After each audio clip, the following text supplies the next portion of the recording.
Hello students of class 10th. In this video we will study about the rules for the image formation by convex mirror as well as the cases of image formation, and also you will be able to study about the mirror formula and the magnification formula and what is the relation between the height of image, height of object with the V and U. Okay, so let's start with the rules for image formation by convex mirror. This is the third part of the optics. So first rule is, if a ray falls on the surface of convex mirror such that the ray parallel to principal axis, this is principal axis and this is the ray, and if the ray falls parallel to the principal axis on the on the surface of the convex mirror, then it seems that the ray comes behind the mirror from the focus.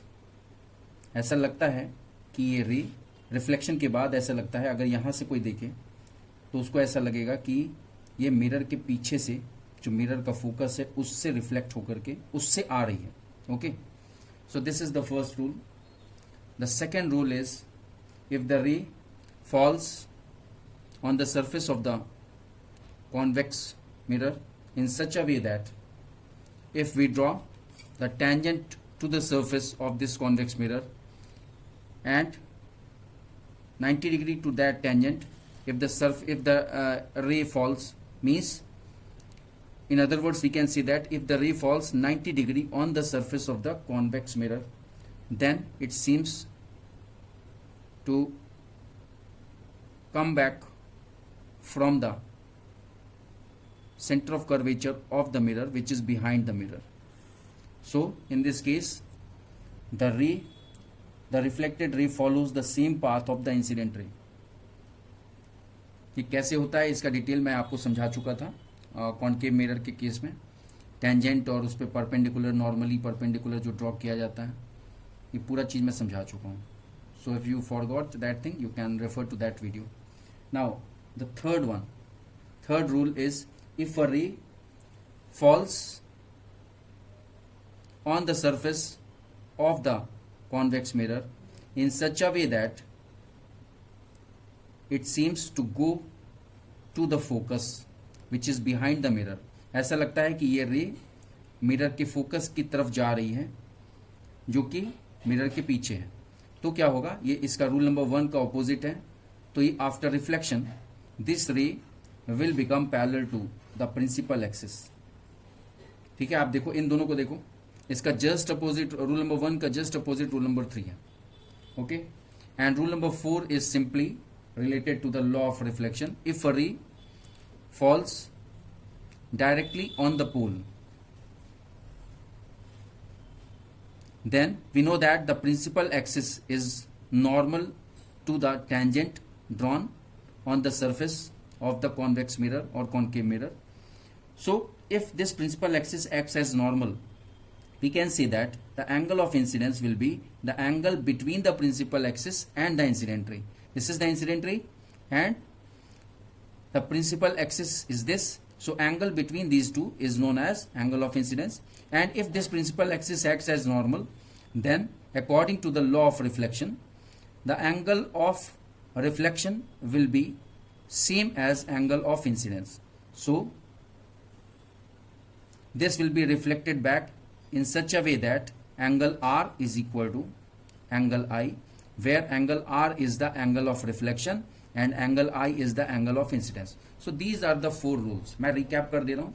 If a ray falls parallel to the principal axis on the surface of the convex mirror, then after reflection it seems to come from the focus of that convex mirror which is behind that convex mirror. ऐसा लगता है कि ये focus से, अगर हम यहाँ से देखें इस पॉइंट से देखें तो इस यहाँ पे ऑब्जर्वर को ऐसा लगेगा कि ये मिरर के फोकस से आ रही है, बट इन रियलिटी ऐसा नहीं होता है. ओके, सेकेंड थिंग, अगर सेकेंड रूल क्या है, अगर परपेंडिकुलरली मतलब हमको ऐसा लगे कि एक रे जो है वो सेंटर ऑफ कर्वेचर जो रे इंसिडेंट हो रही है वो कॉन्वेक्स मिरर के सेंटर ऑफ कर्वेचर की तरफ जाती हुई लग रही है. ठीक है। अगर ऐसी रे जो इंसिडेंट हो रही है वो सेंटर ऑफ कर्वेचर की तरफ जाती हुई लगे तो क्या होगा, because this becomes if we draw tangent on this point, this incident point, then वो क्या होगा, जिस पाथ को फॉलो करेगी उसी पाथ, जिस पाथ से आई है उसी पाथ को फॉलो करते हुए रिफ्लेक्ट हो जाएगी। That's why the reflected ray follows the same path as the incident ray and the reflected ray, the observer is here, observer यहां से देख रहा है तो उसको ऐसा लगेगा कि हम इसको सेंटर ऑफ कर्वेचर की तरफ भेज रहे थे, मिरर के सेंटर ऑफ कर्वेचर की तरफ, और वहां से ही रिफ्लेक्ट होकर के आई है और वही पाथ फॉलो कर रही है। इसी तरह से रूल नंबर 3 रूल नंबर 1 का ऑपोजिट है कि अगर कोई रे इंसिडेंट हुई कॉन्वेक्स सरफेस, कॉन्वेक्स मिरर के सरफेस पे, और इस तरह से इंसिडेंट हुई कि ऐसा लग रहा है कि ये फोकस की तरफ जा रही है which is behind the mirror, तो रिफ्लेक्शन के बाद जो रिफ्लेक्टेड रे होगी वो पैरेलल टू प्रिंसिपल एक्सिस हो जाएगी। That's Y this reflected ray is drawn parallel to principal axis. And rule number 4 is the angle of incidence, angle of reflection is equal to angle of incidence if the incident ray falls on the pole of the convex mirror, then the angle between this principal axis and this incident ray, because principal axis here acts as normal to this surface of the convex mirror, so we know that the angle between the normal and the incident ray is known as angle of incidence. And after reflection it follows the law of reflection, and according to law of reflection angle R is equal to angle I. So this will be the path of the reflected ray, and if we measure the angle between the reflected ray and this principal axis which acts as normal for this, so this angle is known as angle R, which is angle of reflection, and if we measure this angle R, then we will find that this angle R is exactly equal to angle I. So these are the 4 rules of the image formation by the convex mirror. Now if we are using these 4 rules for the image formation by convex mirror, and how we can use, the first case is when the object is placed in front of convex mirror. When the object is placed in front of convex mirror, suppose this is the object, okay, this is the object, and if we imagine a ray parallel to principal axis which falls on the surface of the convex mirror, तो इस तरह से parallel to principal axis बन जाएगा। अब आप देखिए यहाँ पे जब पैरेलल टू प्रिंसिपल एक्सिस बन गया तो आप रूल नंबर 1 को देखो। रूल नंबर 1 क्या कह रहा है? रूल नंबर 1 ये कह रहा है कि अगर एक ray parallel to principal axis आई तो ऐसा लगता है ऑब्जर्वर को कि ये फोकस से आ रही है, ठीक है। सो यहाँ पे क्या केस होगा, यहाँ पे ये देखो ये पैरेलल टू प्रिंसिपल एक्सिस है, अब ऐसा लगेगा ऑब्जर्वर को कि ये फोकस से आ रही है, तो इसीलिए हम इसको डॉटेड में बिहाइंड द मिरर, ये आपको बताना मैं भूल गया कि बिहाइंड द मिरर जितनी भी हम लाइंस, जैसे this is this portion, the right portion of the mirror is called as behind the mirror, and the rays which we are drawing behind the mirror should be shown in the form of dotted lines, because ये virtual होता है, imaginary होता है। So dotted lines देखो आपने rule number 1 में dotted line बनाया, rule number 2 में डॉटेड लाइन बनाया, रूल नंबर 3 में बनाया, रूल नंबर 4 में जरूरत नहीं थी, ठीक है, क्योंकि बिहाइंड द मिरर किसी रे का हमने यूज नहीं किया। अब देखो यहाँ पे एग्जैक्टली रूल नंबर 1 क्या है, if a ray falls parallel to principal axis then it seems by that observer that the ray comes out from the focus which is behind the mirror, behind the convex mirror। तो अब यही चीज यहाँ पे हो रही है, देखो यहाँ से जब ये रिफ्लेक्ट होगी तो यहाँ पे ऑब्जर्वर है, ऑब्जर्वर को ऐसा लगेगा कि ये मिरर के फोकस से आ रही है ये रे, रिफ्लेक्टेड रे, और वो फोकस मिरर के बिहाइंड है, ओके। तो ये हो गया। अब यहाँ पे दूसरा जो आपका ये वाला रूल है, फर्स्ट रूल और सेकंड रूल का कॉम्बिनेशन है केस नंबर 1 में। सेकंड रूल में क्या है, यहां से एक रे ऐसे चलेगी जो कि सेंटर ऑफ कर्वेचर की तरफ जाती हुई लगेगी, तो हम फ्रंट ऑफ द मिरर में हम पूरी लाइन बनाएंगे रे की कि ऐसे जा रही है, लेकिन बिहाइंड द मिरर हम ऐसा शो करेंगे डॉटेड लाइन में, ऐसे डॉटेड में हमने शो किया। तब क्या होगा कि जहां पे ये इंटरसेक्शन होगा, अब देखिए कहां पे इंटरसेक्शन हो रहा है, मैं इसको बना रहा हूं, ये इंटरसेक्शन यहां पे हो रहा है, this is the intersection point, और जहां पे इंटरसेक्टिंग पॉइंट है उसको अगर हम वर्टिकली मिलाते हैं प्रिंसिपल एक्सिस से, तो ये जो है ये आपकी ये ऑब्जेक्ट था, ये ऑरेंज से जो मैंने बताया दिस इज द ऑब्जेक्ट, और जो ग्रीन से बनाया है दिस इज द इमेज। ऐसे लिख दे रहा हूं, green is image and orange is object. तो यहां पे इमेज बन गई। अब because image is behind the mirror, तो ये इमेज किस टाइप की होगी? अब आप लोग एनपीएस देखो, मैंने एनपीएस बताया था, nature, position and size of the object, size of the image. तो अब देखिए क्या होगा यहां पे, नेचर क्या होगा, because the image is formed behind the mirror so it will be, और ये देखो स्ट्रेट है, straight means above principal axis, तो ये क्या होगा, इसका नेचर क्या होगा, वर्चुअल एंड इरेक्ट। ठीक है, पोजीशन क्या होगी, ये तो नेचर हो गया, N means nature, what will be the position. अब देखो इमेज कहां बन रही है, मिरर के पीछे बन रही है, तो हम पोजीशन में क्या लिखेंगे, behind the mirror. And what will be the S, object से देखो छोटी इमेज बन रही है बिहाइंड द मिरर, तो क्या लिखेंगे हम, स्मॉलर देन ऑब्जेक्ट। ठीक है, ये एनपीएस हो गया इसका, केस नंबर 1 का। आप देखिए केस नंबर 1 हो गया। अब सेकेंड केस देखिए, when the object is at infinity, तो उसमें क्या होगा कि दो रे हम लोग इमेजिन करते हैं। अगर इंफिनिटी पे ऑब्जेक्ट है, एक रे डायरेक्ट आ रही है पोल पे, ठीक है, ये वाली रे डायरेक्ट देखिए मिरर के पोल पे आ रही है, तो एंगल ऑफ इंसिडेंस क्या हो गया, प्रिंसिपल एक्सिस और इस इंसिडेंट रे के बीच का एंगल ऑफ इंसिडेंस हो गया, और यहां पे लॉ ऑफ रिफ्लेक्शन वाला रूल अप्लाई होगा। तो ये वाली रे जो है, ये following that law, angle of reflection should be equal to angle of incidence. तो जब हम इसको ड्रॉ करेंगे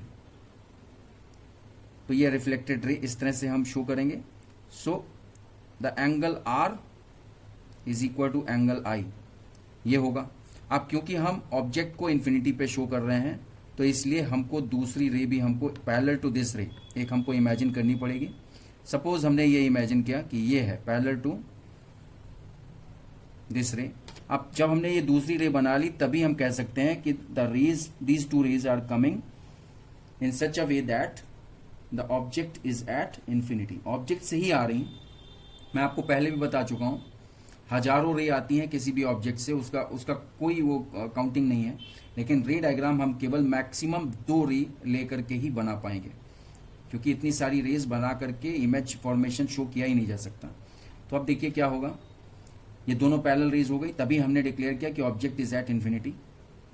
अब इस रे को, जो रिफ्लेक्टेड रे है, जो पोल पे आ रही थी, इंसिडेंट हुई थी पोल पे, अगर हमने उसको बैक साइड में एक्सटेंड किया, और ये वाली रे जो है, ये रिफ्लेक्शन के बाद, इसमें भी law of reflection he apply होगा, जो कि मैं लास्ट वीडियो में बता चुका हूं। रिफ्लेक्शन के बाद ये एक सर्टेन पाथ पे जाएगी, suppose this is that path, और अगर हम इस पाथ को बैक साइड में एक्सटेंड करेंगे, तो जहां पे ये इंसिडेंट हो रहा है, जहां पे इंटरसेक्शन हो रहा है इन दोनों रेज का, ये इंटरसेक्टिंग पॉइंट है, यहां से इसको अगर हमने ज्वाइन किया प्रिंसिपल एक्सिस से, तो ये इमेज बन गई। ठीक है, इमेज जहां पे बन रही है, जैसे यहां पे इमेज बन रही है, so this will be the focus. इसको हम ब्लू से ही कर रहे हैं, क्योंकि सारा एफ और सी ब्लू से किया था। This will be the focus, मतलब इमेज फोकस पे ही फॉर्म होगी, लेकिन फॉर्म कैसे होगी, इंटरसेक्शन से। दोनों रेज, दोनों की रिफ्लेक्टेड रेज, दोनों इंसिडेंट रेज हैं। एक इंसिडेंट रे पहले वाली है जो कि पोल पे गई, और एक इंसिडेंट रे है जो कि इस रे के पैरेलल आई थी, जो इसके सरफेस पे इसकी फॉलिंग हुई है, इंसिडेंस हुई है। तो ये दोनों इंसिडेंट रेज का जो रिफ्लेक्टेड रेज है, वो जहां पे इंटरसेक्ट करेंगी, उसको जब हम प्रिंसिपल एक्सिस से ज्वाइन करेंगे, तो वो जो इरेक्ट इमेज जो बनेगी, that will be the virtual image. तो इसका एनपीएस क्या हो जाएगा, एन, पी और एस, इस पे डिस्कस कर लेते हैं। Nature will be, because this image forms behind the mirror, so nature will be virtual and, क्योंकि सीधी है, अबव प्रिंसिपल एक्सिस है, तो इसलिए virtual and erect. What is the position, position is it forms behind the mirror, ऐसे लिख सकते हैं। And what is the size will be highly diminished, बहुत छोटी, हाईली डिमिनिश्ड। हाईली डिमिनिश्ड हम केवल इस केस में यूज करते हैं जब ऑब्जेक्ट इन्फिनिटी पे हो। तो ऑब्जेक्ट जब इन्फिनिटी पे है इट मीन्स उसका साइज बहुत बड़ा है, उसके सामने कितनी भी बड़ी इमेज होगी वो डिमिनिश्ड फॉर्म में ही होगी। So that's why we are writing highly diminished. इस तरह से ये इमेज फॉर्मेशन के 2 केसेस होते हैं जो कि आपको मैंने बता दिया। अभी तक मैंने वीडियो में आपको 4 रूल्स बताए हैं for the image formation by convex mirror, and using that rules 2 cases हमने आपको डिस्कस किया। इसमें दो ही केसेस होते हैं इमेज फॉर्मेशन के, वो मैंने डिस्कस कर लिया। अब देखिए, अब हम डिस्कस करेंगे mirror formula. What is mirror formula? यह आपको याद रखना है, 1/f is equal to 1/v plus 1/u। ठीक है, ये मिरर फॉर्मूला है। अब what is f? f is focal length of mirror. वो मिरर कोई भी हो, चाहे कॉन्वेक्स हो चाहे कॉनकेव हो, दोनों में ये फॉर्मूला यूज होता है न्यूमेरिकल सॉल्विंग के लिए। v is the distance of image from pole, u is the distance of object from pole। ठीक है, ये तो हो गया मिरर फॉर्मूला। ठीक है, अब हम बात करते हैं मैग्निफिकेशन, लीनियर मैग्निफिकेशन की। सो linear magnification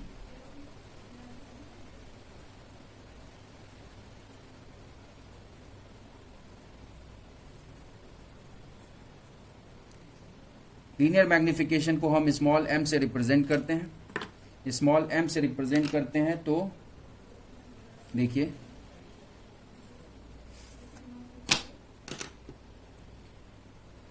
linear magnification m will be equal to the ratio of height of image to the height of object.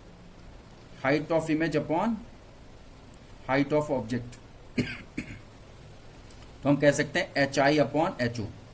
ठीक है, एक तो ये डेफिनेशन हो गई। अगर आपसे कोई पूछे what is the linear magnification of any mirror, तो आप कह सकते हैं it is the ratio between the height of image to the height of object.